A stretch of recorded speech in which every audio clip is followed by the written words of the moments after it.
السلام علیکم ورحمۃ اللہ وبرکاتہ۔ الحمد للہ رب العالمین والصلاة والسلام علی رسولہ الامین والعاقبۃ للمتقین، اما بعد۔ اس دل فریب، آرام دہ اور پرآسائش زندگی کے بعد آنے والے تمام مراحل انتہائی کٹھن، تکلیف دہ اور المناک ہیں۔ سب سے پہلا مرحلہ موت کا ہے۔ موت وہ کڑوا گھونٹ ہے جسے ہر جاندار کو پینا ہے، کیونکہ اللہ رب العالمین کا ارشاد ہے قرآن میں آل عمران آیت نمبر 185 میں، کل نفس ذائقۃ الموت، ہر جاندار کو موت کا مزہ چکھنا ہے۔ یعنی کوئی اس بات سے غافل ہو ہی نہیں سکتا کہ موت نہیں آنی ہے، کیونکہ دوسری جگہ اللہ رب العالمین کا ارشاد ہے کل شیء ہالک الا وجہہ، اللہ تعالیٰ کی ذات کے علاوہ ہر چیز ہلاک ہونے والی ہے۔ یہ سورہ قصص آیت نمبر 88 میں ارشاد ہے۔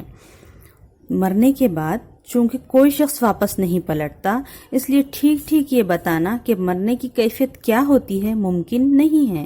البتہ قرآن و حدیث میں موت کی شدت اور سختی کا جو ذکر آیا ہے، اس سے اندازہ ہوتا ہے کہ دنیاوی زندگی کے سارے مصائب و آلام، سارے رنج و غم اور ساری تکلیفیں، مصیبتیں اکٹھی کر بھی دی جائیں تو موت کی تکلیف اور شدت ان سے زیادہ ہوگی۔ یہ کس سے معلوم ہو سکتا ہے؟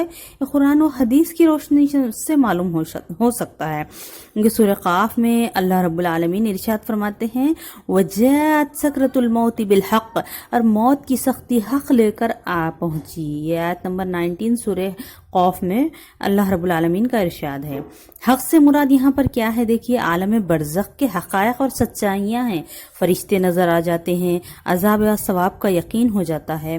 موت کی سختی اور شدت کا ذکر کرتے ہوئے سورہ قیامہ میں اللہ رب العالمین کا ارشاد ہے کَلَّا إِذَا بَلَغَتِ التَّرَاقِي وَقِيلَ مَنْ رَاقٍ وَظَنَّ أَنَّهُ الْفِرَاقُ وَالْتَفَّتِ السَّاقُ بِالسَّاقِ، یعنی جب جان حلق تک پہنچتی ہے تو کہا جاتا ہے کہ ہے کوئی جھاڑ پھونک کرنے والا، یعنی کہیں پر ہم جا سکتے ہیں۔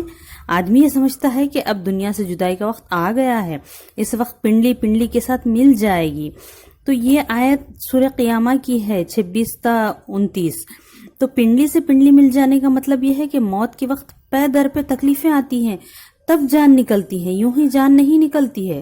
رسول اللہ صلی اللہ علیہ وسلم کا ارشاد مبارک ہے موت کی تکلیف بڑی شدید ہے۔ دوسری حدیث میں اللہ کے رسول صلی اللہ علیہ وسلم کا ارشاد ہے لذتوں کو مٹا دینے والی چیز یعنی موت کو کثرت سے یاد کرو۔ رسول اکرم صلی اللہ علیہ وسلم نے جس مرض میں وفات پائی، اس میں آپ کے اضطراب اور بے چینی کا یہ عالم تھا کہ پانی کا پیالہ ساتھ رکھا ہوا تھا، جس میں بار بار ہاتھ مبارک ڈالتے اور چہرے پر ملتے، اپنی چادر کبھی چہرے مبارک پر ڈالتے اور کبھی ہٹا لیتے۔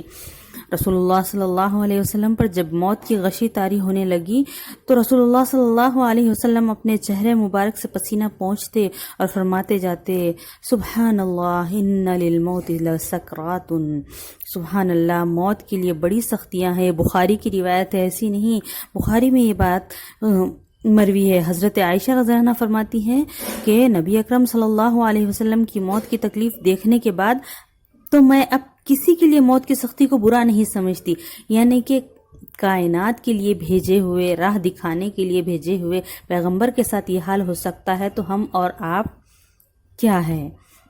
لہذا زندگی کے آخری لمحات میں رسول اللہ صلی اللہ علیہ وسلم کی یہ حالت تھی، اور رسول اللہ علیہ وسلم کی زبان مبارک میں لکنت آ گئی تھی۔ ابن ماجہ کی روایت ہے۔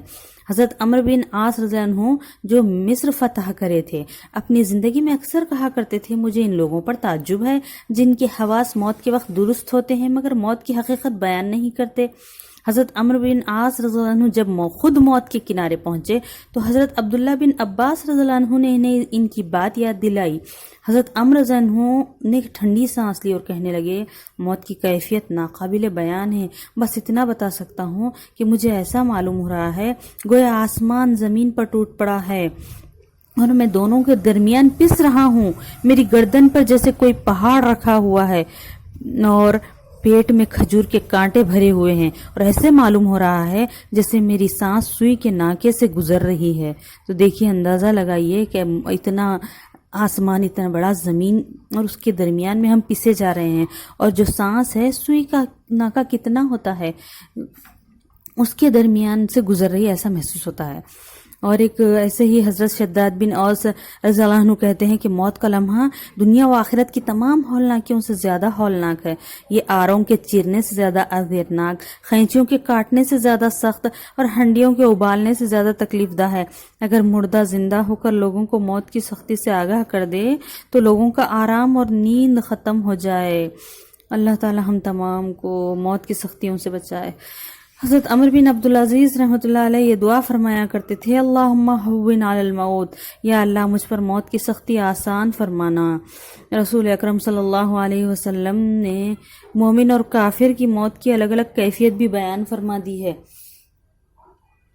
کیونکہ وہ بتانا چاہتے تھے کہ دونوں میں فرق